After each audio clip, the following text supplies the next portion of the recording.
আসসালামু আলাইকুম। আমি Arun Hasan Rion, MBBS third year student, Habiganj medical college, senior mentor মেডিওলজি সিন্স 3 ইয়ার্স। আজকে যে ভিডিওটা টপিক আসলে হচ্ছে আমার সেকেন্ড টাইম জার্নি নিয়ে। সেকেন্ড টাইম জার্নি আসলে আমার লাইফের অনেক ইমোশনাল এবং অনেক ভালো একটা রোল প্লে করা একটা ইনসিডেন্ট ছিল। আজকে এটা নিয়ে কথা বলবো। সো একটু গুজবাম দিচ্ছে অবশ্যই, কারণ 3 বছর আগে সেকেন্ড টাইম দিয়ে আসছি। তো অ্যাজ ইউজুয়াল সবার মতোই সেকেন্ড টাইম জার্নি আমার শুরু হয় ফার্স্ট টাইমের ভুল থেকেই। বাট আমার আসলে ফার্স্ট টাইমের ভুল না, আমার ভুল ছিল হচ্ছে কলেজ লাইফ থেকে। স্কুল লাইফে অনেক ভালো স্টুডেন্ট ছিলাম, বাট এরপর হঠাৎ করে কলেজে ভর্তি হওয়া নিয়ে একটা ইনসিডেন্ট মোটামুটি হয়েছে। হয়তো কখনো একটা কথা বলবো, বাট এরপর হচ্ছে কি আমার ওই অ্যাজ ইউজুয়াল রেজাল্ট অনুযায়ী যে ভর্তিটা, ওই ভর্তিটা আমি হইতে পারি নাই। আমার যে ভর্তি হইতে হইলো ঢাকা কমার্স কলেজে। মজার ব্যাপার হচ্ছে আমি ঢাকা কমার্স কলেজের সায়েন্সের প্রথম ব্যাচ। সো সবার কাছে যখন আমি কলেজের নামটা বলি, তখন সবাই প্রশ্ন করে যে আচ্ছা, ঢাকা কমার্স কলেজে সায়েন্সও আছে। সো তাদের একটু বুঝাইতে হয় যে আমি ঢাকা কমার্স কলেজের প্রথম ব্যাচ। তো কলেজ লাইফ অ্যাজ ইউজুয়াল সবার মতো ভর্তি হইলাম, খুবই উৎসাহ নিয়ে ভর্তি হইলাম। ঢাকায় বাসা মিরপুরে, মোটামুটি একাই ছিলাম বাসায়, আর কেউ ছিল না আসলে। মাঝে মধ্যে গার্ডিয়ান যাইতো আর কি, এমন। হাই স্পিড ওয়াইফাই হাতে, নতুন phone, college life as usual সবার মতোই আমি শুরু হইলো আমার ইরেগুলারিটি। তখন একটা গেম ছিল ফ্রি ফায়ার, এখনও আছে, এখনও খেলি মোটামুটি। বাট তখন আই ওয়াজ অ্যাডিক্ট। অ্যাডিক্ট মানে খুব বেশি অ্যাডিক্ট, এমন না যে হালকা পাতলা, অনেক বেশি অ্যাডিকশন ছিল আমার। দিনে 16-17 ঘন্টা আমি গেম খেলতাম। আমার এলাকার মোটামুটি সবাই জানে, আমার আশেপাশে যারা বন্ধু বান্ধব আছে সবাই জানে যে আমি কতটা ফ্রি ফায়ার অ্যাডিক্ট ছিলাম। তো ফ্রি ফায়ার আমার লাইফের ওই টাইমে আসলে খুবই কার্স হিসেবে আমার লাইফে আসছিল। আমি কলেজে খুবই রেগুলার ছিলাম। আমার আব্বুর কাছে ডেইলি মেসেজ যাইতো, হ্যান যাইতো, ত্যান যাইতো, যে কলেজে আসতেছে না, হ্যান করতেছে না। 2বার এসি খাইছি, এসি মিনস অ্যাডমিশন ক্যান্সেল, জরিমানা দিতে হয়েছে, দিছি। এরপরে লাস্ট কলেজের একদম শেষের দিকে আমি বুঝছি যে আমার আসলে কিছুই পড়া হয় নাই।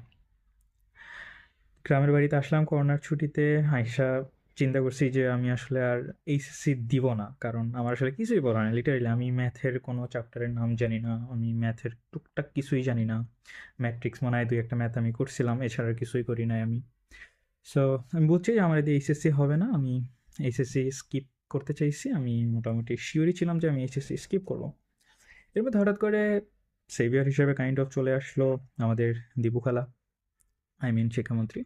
উনি এসে বললো যে 3 সাবজেক্টে অ্যাডমিশন, 3 সাবজেক্টে এইচএসসি হবে, তুমি 3 সাবজেক্টে এইচএসসি হবে, এই ঘোষণাটা আসলো। তো এইটা দেখে মোটামুটি একটা সাহস করতে পারছি যে আমার ম্যাথ হচ্ছে আমার 4 subject, so I can do. So এরপর হচ্ছে কি আমার আসল প্রিপারেশনটা শুরু হয় মেইনলি। অনেক পড়ছি, মানে অনেক পড়ছি মানে হচ্ছে জাস্ট টুকটাক এইচএসসিটা পার করার জন্য আমি মোটামুটি পড়ছি। বাট অ্যাডমিশন আর এইচএসসির মধ্যে যে এত তফাৎ, এটা আসলে আমি তখনও রিয়ালাইজ করতে পারি না। এইসব প্রি মেডিকেল তখন আসলে আমি জানতাম না। তো এরপরে এইচএসসি দিলাম, মোটামুটি ভালো মার্কই আসলো। খুব মোটামুটি ভালোই রেজাল্ট হয়েছে আমার, জিপিএ 5 ছিল। এরপরে ফার্স্ট টাইম জার্নি, প্রথম এসে অ্যাডমিশনের ধাক্কাটা খাইতেছি, কারণ আমার হচ্ছে আমি কখনোই মেডিকেলে পড়তে চাই না, আমি ভার্সিটি অ্যাসপিরিয়েন্ট হইতে চাইছি, মানে আমার ঢাবি স্বপ্ন ছিল আসলে। বাট হ্যাঁ, কলেজ লাইফে এতই রেগুলার ছিলাম যে আমি আসলে কোথাও চান্স পাবো কিনা আমি এটা নিয়েই সন্দিহান ছিলাম। সো এরপর হয় আমার বাবা বা আমার ফ্যামিলির সাথে একটা হিউজ গ্যাঞ্জাম হয়, অনেক চিল্লাচিল্লি ঝামেলা হয় যে আমি বলতেছি না আমি মেডিকেলে পড়বো না, আমি ভার্সিটির কোচিং করবো, তারা বলতেছে না তোমার মেডিকেলে পড়তে হবে। সো আসলে ওই বয়সে আমি কখনোই ফ্যামিলির সাথে গ্যাঞ্জাম করে জিতি নাই। সো অ্যাজ ইউজুয়াল তারা আমার জোর কইরা কাইন্ড অফ রেটিনায় ভর্তি করাই দিছে। কোচিংয়ের নাম বললাম, হোপ কিছু হবে না। তো রেটিনায় যাওয়ার পরে কোথায় ফার্মগেট ব্রাঞ্চে ছিলাম না, রেটিনায় যাওয়ার পরে দেখলাম হিউজ পড়া, একদিনে 2টা 3টা চ্যাপ্টার। আমি আসলে কিছুই পড়ি না, আমি শর্ট সিলেবাস 2টা 3টা চ্যাপ্টার পইরা জাস্ট এইচএসসিটা দিয়ে পাস করছি। আমি এমন স্টুডেন্ট আর কি, ওই সময় ছিলাম আর কি। সো এরপরে কি আর হবে, যাইয়া কোপ আপ করতে পারি না। ওয়ান্স একটা টাইম পরে হচ্ছে আমি হাল ছেড়ে দিই মোটামুটি। পড়ছি বাট কোচিংয়ে যাওয়া ইরেগুলার ছিলাম। তো বাবার কাছে মেসেজ যেত, আমি বলতাম যে এটা সমস্যা নেই, আমি আসলে এখন পরীক্ষা দিতেছি বাসায় বৈশা, দ্যাটস ওয়াই আমি আসলে কোচিংয়ে যাচ্ছি না। বাট আসলে এমন কিছু ছিল না, আমি আসলে কোপ আপ করতে পারতেছিলাম না।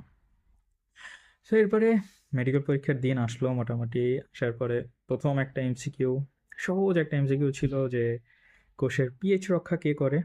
কোয়েশ্চেনটা আমি ভুল করলাম, কনফিডেন্স ওইখানেই ডাউন হয়ে গেল মোটামুটি। এরপর আর কি দাগানোর পরে আর আমি হচ্ছে পরীক্ষা দিয়েছিলাম 2021-22 সেশনে। তো আমার মনে হয় ইতিহাসের সবচেয়ে সহজ প্রশ্ন ছিল 21-22 সেশনে। আমি ওই প্রশ্নে খুবই ডাব্বা মারছিলাম। সো এরপরে আমি আমার পিছনে একটা ছেলে বসছিল। আমি পরীক্ষা শেষ হওয়ার সাথে সাথে ছেলেটারে বলছি, ভাই এবছর আর হইতেছে না, পরের বছর দেখা হইবে ইনশাল্লাহ।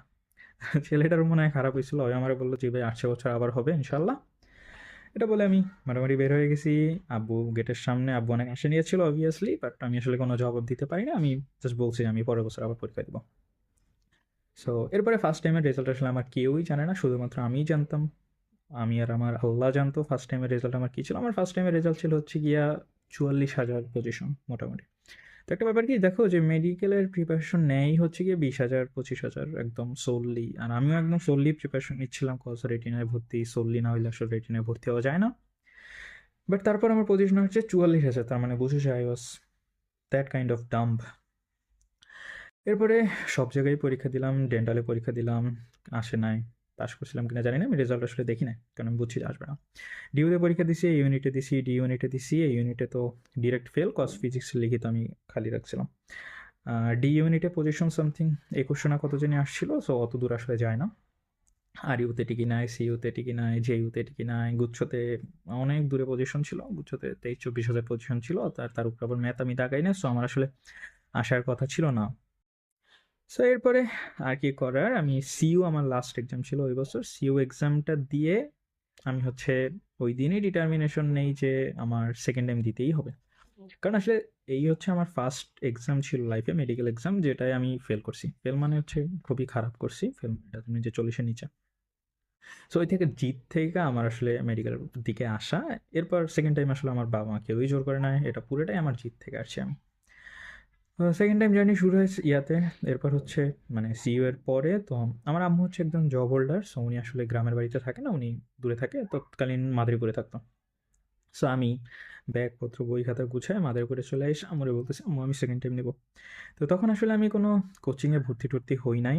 আমি জাস্ট নিজে নিজে একটা রুটিন বানাইছি, সব কিছু অ্যানালাইসিস করে টরে একটা নিজের রুটিন টুটিন বানায় চালানো শুরু করছি। 7-8 দিন যাওয়ার পরে বুঝলাম যে আসলে আমাকে দিয়ে এই রুটিন মেনটেন করা সম্ভব না। সো এরপরে আমি জাস্ট রুটিন মেনটেন করার জন্য আমি তখন ভর্তি হইলাম মেডিওলজিতে। তো মেডিওলজির একদম তখন সেকেন্ড ব্যাচ চলে মেবি। গোল্ড ডিগার্স 1.2 অনেক বুড়ো আমি তোমাদের থেকে। দেখো এখন হচ্ছে প্রি মেডিকেল 6.0 চলতেছে, 6.1 আসতেছে সামনে, আমি 1.2 এর স্টুডেন্ট। সো এরপরে সেকেন্ড টাইম জার্নি আমার মোটামুটি শুরু হয়। আমি খাওয়া দাওয়া নেওয়া বাদ, মানে এই বেসিক নিডগুলা বাদ দিয়ে পুরা টাইমে আমি পড়ছি। আমার আম্মুরে আমি কোনোদিন বলতে শুনি নাই যে তুই অনেক পড়ছ, আমি বরাবরই পড়ার জন্য মাইকেছি। আর সেকেন্ড টাইম জার্নিতে আমি আমার গার্ডিয়ান থেকে শুনছি যে বা তুই অনেক পড়তেছস, তুই একটু রেস্ট নে, এমনি পড়লে তো অসুস্থ হয়ে যাবে। তো এমনও দিন গেছে যে আমি আহ, রাতে ঘুম দিছি হচ্ছে 3টার দিকে, ঘুম দিছি, ঘুম আসতেছে না, 0.5 ঘন্টা ঘুমাইছি। এরপর আবার 3:30 উঠে আবার পড়তে বসছি। আমি আবার প্রতিদিন 10টা একটা এক্সাম দিতাম, তো 3:30 থেকে 10টা পর্যন্ত পইরা 10টা এক্সাম দিয়ে 11টা থেকে 1টা পর্যন্ত ঘুমাইছি, এমনও দিন গেছে। আবার মেট্রোলজি রেগুলার এক্সাম মোটামুটি ভালোই ছিলাম, টপ 3-4-এ আমার মার্ক সবসময় আসতো আর কি, আমার ছিল না, বাট টপ 3-4-এ ছিলাম আমি। আর এরপরে আর কি, এরপরে এমনি করতে করতে আস্তে আস্তে অনেক, মানে ডেইলি অ্যাভারেজ যদি বলি, অ্যাভারেজ আমার 12 থেকে 14 ঘন্টা তো পড়ছি আমি। আর আমি অন্য কোথাও ছিলাম না, মেট্রোলজিতেই ছিলাম আসলে। সো এরপরে সেকেন্ড টাইম যখন পরীক্ষা দিব, পরীক্ষার আগের দিন আমি আম্মুরে বলে যেতেছি যে আম্মু আমি যদি তোমারে ফোন দিয়ে বলি যে আমি 97টা দাগাইছি, 97টার বেশি দাগাইছি, আই মিন 95টার বেশি দাগাইছি, তাহলে বুঝবা যে আমার চান্স হবে ইনশাল্লাহ। কারণ আমি এতটা কনফিডেন্ট ছিলাম। আমার পজিশন যে এখন যথেষ্ট পিছনে, আমার পজিশন আসছে হচ্ছে 4,495, বাট 4,495 যে আসবে এটা আমি কখনো ভাবি নাই। আমি সবসময় ভাবতাম যে আমার পজিশন অ্যারাউন্ড টপ 500, টপ 200 এমনি আসবে, কারণ আমার ওই লেভেলে কনফিডেন্স আমার ছিল। হয়তো আসতো, পরে বলতেছি ব্যাপারটা। বাট ব্যাপারটা যে কী হলো যে আমার আসলে আসে না, আনফর্চুনেটলি কোনো ঝামেলার কারণে। সো পরীক্ষার আগের দিন আম্মুর এটা বললাম, আম্মু আমার প্রতি অনেক কনফিডেন্ট, কারণ আম্মু জানে যে আমি যদি জিদ ধরি সো আমি এটা পারবো। হিউজ পড়ালেখা করার পরে আমি হচ্ছে যেদিন পরীক্ষা হলো পরীক্ষা দিলাম। পরীক্ষা দেওয়ার পরে আম্মুরে ফোন দিলাম, আম্মু আমি 97টা দাগাইছি। 97টা দাগাইছি পরে আম্মু আর কিছু করে না, আম্মু বলছে আলহামদুলিল্লাহ হয়ে গেছে, তো নাই। তো আমি আবার অনেক কনফিডেন্ট ছিলাম, আমি আইসা মিলাইলাম, মিলাইয়া টিলাইয়া দেখলাম যে আমার ইংলিশে হচ্ছে গিয়ে অ্যারাউন্ড 12টা হইছে। 14টা দাগাইছিলাম, 12টা হইছে। ফিজিক্সে হচ্ছে গিয়ে আমার 20 19টা দাগাইছি, 18টা হইছে এরকম।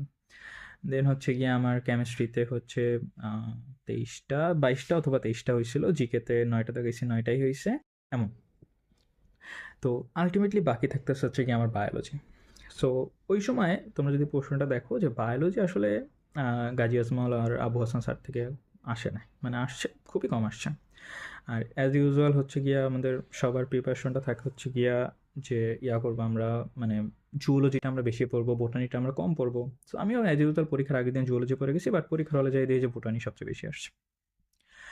তো এরপরে মোটামুটি মাথায় আকাশ তো ভাঙছে, বায়োলজি মিলানো শুরু করলাম। বায়োলজিতে আমার আসছে হচ্ছে গিয়া 30-এ মাত্র 13টা কারেক্ট হয়েছে, 17টা আমার ভুল গেছে। সো আমার ওইখানে ডাউনফলটা শুরু হয়েছে, কারণ অন্যদিকে দেখো আমার বাকি 70-এ আমার মার্ক হচ্ছে অ্যারাউন্ড 62-63-র মতো মার্ক ছিল। সো আমি বায়োলজিতে যদি 20-25ও পাইতাম তাও আমার মনে হয় টপ 5 মেডিকেল আমার চলে আসতো। বাট আনফর্চুনেটলি আসে নাই। আসে নাই মানে এমন না যে ফার্স্ট মেরিটে আসছে, আমার আসছে ওয়েটিংয়ে। তো তখন আবার হচ্ছে গিয়ে জেলা কোটা টেলা কোটা অনেক কিছু ছিল, 1000 সিটের মতো বাইরে গেছে। আর তখন সিট ছিল হচ্ছে গিয়ে 4350, আমার পজিশন ছিল 4495। সো এরপরে একদম লাস্ট 3টা ওয়েটিং দেওয়ার পরে আশেপাশে মোটামুটি সব ছাইরা দিছি। আমার গুচ্ছতে পরীক্ষা দিছি, গুচ্ছতে আলহামদুলিল্লাহ আমার হাজিদানে সে এগ্রিকালচার আসছে। এর আগে হচ্ছে গিয়ে মাওলানা ভাষা নিতে আসছে। দেন হচ্ছে গিয়ে আমি সিইউতে পরীক্ষা দিছি, সিইউতে পজিশন হচ্ছে গিয়ে অ্যারাউন্ড 1700 সামথিং ছিল। আর ইউতে হচ্ছে গিয়া সেকেন্ড না থার্ড শিফটে জানি হচ্ছে আমার 700 না 800 জানি পজিশন ছিল বায়োলজিটাকে। সো সাবজেক্ট এই 2 জায়গায় আসছে, আমি আসলে এরপর চেক করা হয়নি। তো এরপরে একদম হঠাৎ করে মিরাক্কেল, আল্লাহর রহমত, আমার ফোর্থ ইয়ার মানে ফোর্থ মাইগ্রেশনটা দিল আর কি। ফোর্থ মাইগ্রেশন দেওয়ার পরে আমি আসলে দেখি না, আমি অ্যাজ ইউজুয়াল ঘুমাইছিলাম, সকালে একদম সকালে দুপুরের দিকে রেজাল্ট দিছে আর কি। তো আমার একটা ফ্রেন্ড বলছে যে তোমার রোল এটা না? আমি বলি জি। তোমার বলে তোমার তো হবিগঞ্জ মেডিকেল বলে চান্স আসছে। আমি তো বিশ্বাস হয় নাই প্রথম, পরে রেজাল্টের স্ক্রিনশট চাইলাম, ও রেজাল্টের স্ক্রিনশট দিল। রেজাল্টের স্ক্রিনশট দেখার পর আসলে বিশ্বাস হয় না। আমি আমার আম্মুরে ফোন দিছি যে আম্মু মেডিকেল আসছে, আব্বুরে ফোন দিছি আসছে। এর আগে আমি ফোন দিয়েছিলাম আমার কলেজের একজন টিচারে, কারণ উনি আসলে কাইন্ড অফ আমার জোর করে পড়াইছে যে তুমি না পড়লে তোমার খবর আছে। সো উনি আমার বায়োলজি টিচার ছিল, আমি ওনার কাছে অনেক গ্রেটফুল। সত্যি কথা, উনি না হলে আসলে, উনি যদি প্রেশার না দিত আমি আসলে এত হয়তো আমি পড়তাম না। সো এরপরে মোটামুটি গেছে। এখন একদম ফোর্থ মাইগ্রেশনে আমার হচ্ছে হবিগঞ্জ মেডিকেল কলেজে আসছে, আমি আর আসলে মাইগ্রেশন দেওয়ার সময়ও পাই না। তো সেকেন্ড টাইম জানি আসলে খুব বেশি বলার কিছু নাই, কারণ আসলে খুব বেশি ইনসিডেন্ট আমার হয়ই নাই। আমার কি বা ইনসিডেন্ট হবে? আমার ইনসিডেন্ট হয়েছে বাসায় অনেক ঝাড়ি খাইছি। না, বাসায় প্রচুর ঝামেলা হয়েছে কথায় কথায় যে তুমি এত ভালো ছিলা ছোটকাল থেকে, কিন্তু কি রেজাল্ট করলা, এইখানে যদি ভালো না করতে পারো তাহলে কিসের ভালো স্টুডেন্ট, হ্যান ত্যান হাবি জাবি। তারপর তোমার মতো ছেলে পেলে না থাকলে ভালো হতো, এইসব অ্যাজ ইউজুয়াল সেকেন্ড টাইমের কথাবার্তা মোটামুটি সবাই যা শুনে আমিও সেম শুনছি। তো এগুলো আসলে আমার বুস্টার হিসেবে কাজ করছে। ধরো আমার আম্মু হচ্ছে গিয়ে বাইরে চিল্লাইতো, আমি হচ্ছে জাস্ট ভিতরে রুমের দরজায় আটকায় জাস্ট শুনতাম আর পড়তাম। আমি আসলে অনেক পড়ছি, কারণ পড়ার কারণ আছে, কারণ আসলে আমার দেয়ালে পিঠ থেকে গেছিলো। কারণ আমি, আমার সাথে যারা ছিল মোটামুটি, আমি তো বললাম যে আমি টপ 5 টপ 10-এ ছিলাম, তো আমার বাকি যে 7-8 জন ছিল তারা সবাই মোটামুটি চান্স পেয়ে গেছে অথবা কোথাও সেটেল আমার হয়ে গেছে, কিন্তু আমি একমাত্র ছিলাম ওই ইয়াতে যার হচ্ছে আসলে কোথাও হয়নি। সো আমার আসলে দেয়ালে পিঠ থেকে গেছিলো। দেয়ালে ফিট থাকার কারণে আসলে এরপর হচ্ছে আমার জোর করে না, আসলে নিজের ইয়ার কমফোর্ট জোনের বাইরে গিয়ে আমার আসলে সেকেন্ড ইয়ার প্রিপারেশন নিতে হয়। সেকেন্ড ইয়ার প্রিপারেশন আসলে ওই যে বললাম যে আমি খাওয়া দাওয়া বাদ দিয়ে পুরা টাইমটাই পড়ছি। আমি প্রচুর কোয়েশ্চেন সলভ করছি, আমি অলমোস্ট 30,000 40,000 প্রশ্ন সলভ করছি। আমার কাছে বায়োলজি হেটার্সের সিক্রেট ফাইল ছিল, আমি পুরা সলভ করছি। তখন মনে হয় 70টা দিত না কয়টা দিত, পুরোটা সলভ করছি। দেন আমার উন্মেষ মেডিকো প্রত্যেকটা প্র্যাকটিস বুক ছিল, প্রত্যেকটা প্র্যাকটিস বুক সলভ করছি। মেডিলজি তখন প্রথম প্র্যাকটিস বুক লঞ্চ করছে, প্র্যাকটিস বুক আমি সলভ করছি। তো হিউজ প্রশ্ন টশ্ন সলভ করার পরে দেন হচ্ছে এই কনফিডেন্সটা গ্রো করছে। তো তোমাদের যাদের আসলে কনফিডেন্স একটু লো থাকে, আমি বলবো যে কনফিডেন্স লো থাকার আসলে কিছু না, তোমার নিজের উপরে এমন একটা কনফিডেন্স আনতে হবে। কিভাবে আনবা? বেশি বেশি পড়বা, বেশি বেশি প্র্যাকটিস করবা, এমন প্র্যাকটিস করবা যে এই প্রশ্নটা যদি আসে এই প্রশ্নটা আমি পারবো। এই প্রশ্নটা বইয়ের কোন জায়গা থেকে আসে, এই প্রশ্নটা আমি চোখ বন্ধ করে বলতে পারবো যে এই প্রশ্নটা বইয়ের আমার ডান দিক অথবা বাম দিকের পৃষ্ঠায় আমার আসে। তারপরে এইভাবে পড়তে হবে। তোমার অনুশীলনীর প্রশ্ন এমন হইতে হবে যে তুমি বলতে পারবা যে এটা হিসাব করা লাগবে না যে আমার এটা উত্তর আমি জানি। আমার ফিজিক্সের সময় আমাদের ওই সময় একটা না দুইটা জানি ম্যাথ আসছিল, আমি দুইটা একটাও হিসাব করি না, আমি জাস্ট দেখছি যে এটা অনুশীলনী, আমি জাস্ট অনুশীলনী থেকে দিয়ে দিছি। সো এমন প্রিপারেশন তোমাদের নিতে হবে। আমি বলতেছি না যে আমি খুব ভালো করছি বা খুব ভালো মেডিকেলে আমি আসি, বাট স্টিল আমি বলবো যে আমার কামব্যাক আমার কাছে অনেক ইম্পর্টেন্ট। কারণ ৪৪,০০০ পজিশন থেকে ৪,৪০০ পজিশনে আসা, অলমোস্ট ৪০,০০০ পজিশন আমি ওভারকাম করতে পারছি। কেন পারছি? বিকজ অফ মাই জিদ। তো তোমরা যারা আসলে সেকেন্ড টাইম দিতে চাও, আমি বলবো যে তোমাদের মেইন যে জিনিসটা হইতে হবে এটা হচ্ছে গিয়ে জিদ। জিদ যদি আলটিমেটলি না থাকে, তাইলে আসলে সেকেন্ড টাইম দেওয়ার কোনো মানেই হয় না। আর একটা কথা যে তোমরা আমার অনেকেই ফার্স্ট টাইমের পরে জিজ্ঞেস করো যে ভাই আমি কি সেকেন্ড টাইম প্রিপারেশন নিবো কিনা। তো দেখো তোমাদের যারা এই যে সেকেন্ড টাইম প্রিপারেশন নিবো কিনা হ্যান ত্যান এইসব যারা অন্যদের কাছে জিজ্ঞেস করো, তাদের আসলে সেকেন্ড টাইম প্রিপারেশনে কতটা যৌক্তিক আমি জানি না। কারণ সেকেন্ড টাইম প্রিপারেশন তুমি নিবা কি না এটা আসলে তোমার নিজের ঠিক করতে হবে। কখন ঠিক করতে হবে? ফার্স্ট টাইমের ফেলিওরের পরে। ফার্স্ট টাইমে মোটামুটি সবাই বুঝে যায় যে আমার আসলে কি হবে বা কি হতে চলতেছে, কারণ আসলে সম্ভব না। ঠিক আছে? তো যাই হোক, এই পর্যন্তই। আর বেশি কিছু বলতে পারতেছি না, বস ফার্স্ট ভিডিও আমি আসলে এত কমফোর্টেবল ছিলামও না। কেন জানি কথা বলতে বলতে কমফোর্টেবল হয়ে গেছি, তো আসলে অনেক কথা বলছি, 16-17 মিনিট হয়ে গেছে। এছাড়া তোমার যদি কোনো প্রশ্ন থাকে তুমি আমাকে করতে পারো, আই উইল রিপ্লাই ইনশাল্লাহ। আল্লাহ হাফেজ।